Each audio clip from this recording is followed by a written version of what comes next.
ایک دفعہ کا ذکر ہے، ایک بہت امیر نواب تھا جو کہ بہت بڑا جادوگر تھا۔ وہ اپنے جادو کی بدولت آنے والے مستقبل کا بخوبی اندازہ لگا سکتا تھا۔ اب اس نواب کے ہاں ایک بیٹے کی پیدائش ہوئی جو کہ اس کی تمام جائیداد کا وارث تھا۔ جب اس کے بیٹے کی عمر 4 سال ہوئی تو نواب نے اس کا مستقبل کا حال جاننے کے لیے تقدیر کی کتاب کا مطالعہ کیا اور حیرت کی انتہا دیکھی۔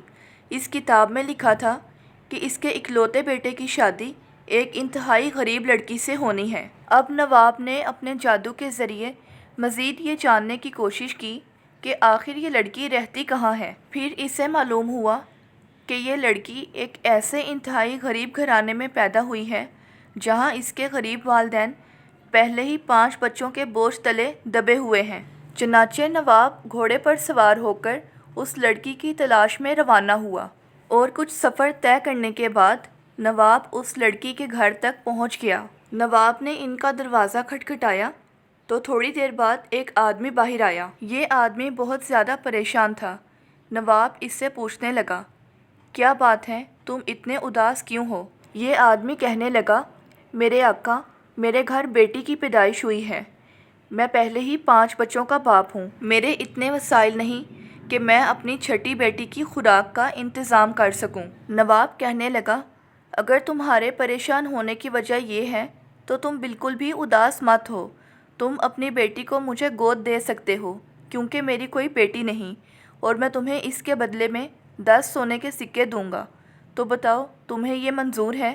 یہ سن کر غریب آدمی بہت خوش ہوا کیونکہ ایک تو اسے بہت اچھی مقدار میں پیسے مل رہے تھے اور دوسری طرف اس کی بیٹی کے لیے آرام دہ گھر۔ وہ جلدی سے اپنی بیٹی کو اٹھا کر لایا اور اسے نواب کے حوالے کر دیا۔ نواب نے اس بچی کو کپڑے میں لپیٹا اور اسے لے کر روانہ ہو گیا۔ لیکن جب وہ دریا کے قریب پہنچا تو اس نے چھوٹی بچی کو دریا میں پھینک دیا اور نواب غصے سے بولا، لو، بدل گئی تقدیر، اور وہ واپس اپنے محل کی طرف روانہ ہو گیا۔ لیکن یہ نواب کی غلط فہمی تھی کیونکہ چھوٹی بچی پانی میں نہیں ڈوبی۔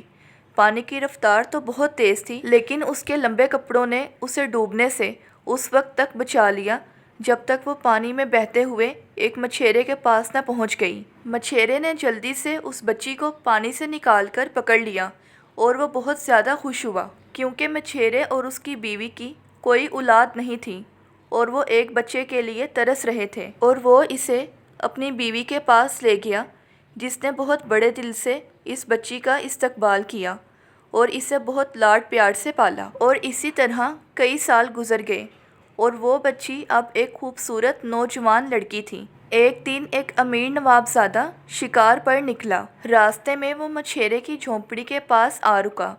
اس نے دروازے پر دستک دی اور پینے کے لیے پانی مانگا۔ جب مچھیرے کی بیٹی پانی لے کر آئی تو اس کی خوبصورتی نے نواب زادے کا دل جیت لیا اور نواب زادے نے فوراً ہی اس کے باپ سے اس کا ہاتھ مانگ لیا۔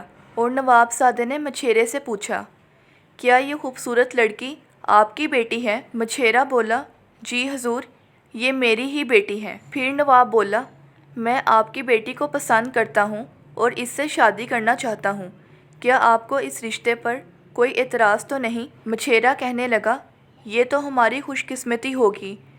میں بہت بوڑھا ہو گیا ہوں، مرنے سے پہلے اپنی بیٹی کا گھر بسانا چاہتا ہوں، لیکن حضور، ہم بہت غریب لوگ ہیں۔ نواب زادہ بولا، آپ اس کی فکر مت کریں، میں آپ کی بیٹی سے ابھی منگنی کروں گا اور پھر میں آپ کی بیٹی کو اپنے ساتھ محل لے جاؤں گا، اسے وہاں اپنے والد سے متعارف کروا کے پھر ہم دونوں شادی کر لیں گے اور 1 ہفتے میں ہی میں آپ لوگوں کو بھی اپنے پاس محل بلوا لوں گا۔ غریب مچھیرا بولا، یہ تو آپ کا بڑا دل ہے جو آپ نے ہمارے لیے اتنا سوچا۔ نواب زادے نے لڑکی کو انگوٹھی پہنائی اور اسے اپنے ساتھ محل لے گیا۔ جب نواب زادے نے اپنے باپ کو بتایا کہ وہ اس لڑکی سے منگنی کر آیا ہے اور جلد ہی اس سے شادی کرنے والا ہے تو اس کے باپ کو اس پر بہت غصہ آیا۔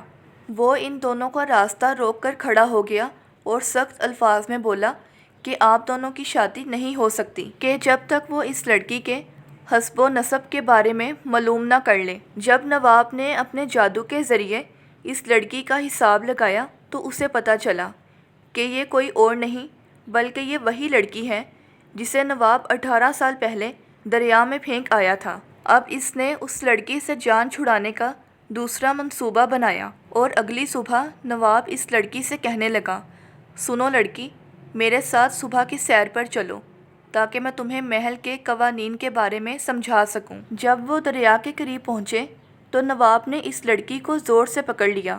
وہ اسے دریا میں پھینکنے ہی والا تھا کہ لڑکی نے گڑ گڑا کر اپنی جان کی بھیک مانگی اور یہ لڑکی نواب سے کہنے لگی، اس میں میری کوئی غلطی نہیں ہے، یہ سب تقدیر کا لکھا ہے، لیکن اگر آپ مجھے چھوڑ دیں گے تو میں آپ سے وعدہ کرتی ہوں کہ میں کبھی بھی آپ کو یا آپ کے بیٹے کو دکھائی نہیں دوں گی، اور یہ آپ کے فائدے میں ہے کیونکہ ہو سکتا ہے کہ دریا مجھے ڈوبنے سے بچا لے، بالکل ویسے جیسے پہلے بچایا تھا۔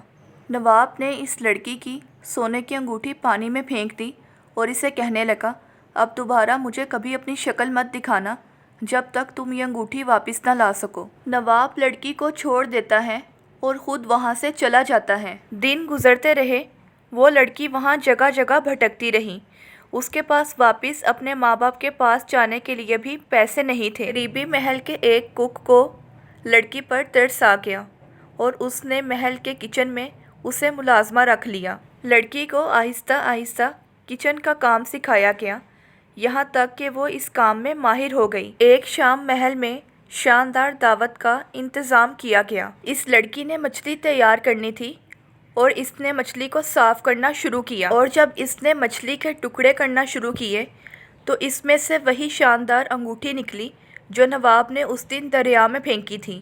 یہ انگوٹھی اس بڑی مچھلی نے نگل لی ہوگی جو اب اس لڑکی کو مل چکی تھی، لیکن اتفاق کی بات تو یہ تھی کہ جب لڑکی نے کچن کی کھڑکی سے باہر دیکھا تو شاہی مہمانوں میں وہ نواب اور اس کا بیٹا بھی موجود تھا۔ لڑکی نے شاندار مچھلی تیار کی اور مہمانوں نے اس ڈش کی خوب تعریف کی، یہاں تک کہ نواب بھی اس ڈش کی تعریف کیے بغیر نہ رہ سکا اور وہ کہنے لگا، اتنا لذیذ کھانا میں نے آج تک نہیں کھایا، کک کو بلایا جائے، میں اسے انعام دینا چاہتا ہوں۔ نواب کے حکم پر لڑکی کو کچن سے باہر بلایا گیا۔ لڑکی کو دیکھتے ساتھ ہی نواب بھڑک اٹھا۔ نواب بولا، تمہاری ہمت کیسے ہوئی میرے سامنے آنے کی؟ یہ لڑکی کہنے لگی، یہ کھانا میں نے ہی تیار کیا ہے، اور یہ رہی وہ انگوٹھی جو آپ نے مجھے ڈھونڈ کر لانے کے لیے کہا تھا۔ اور پھر نواب بولا، میں قبول کرتا ہوں قسمت کے اس فیصلے کو، اور میں اعلان کرتا ہوں کہ یہی لڑکی میری بہو بنے گی۔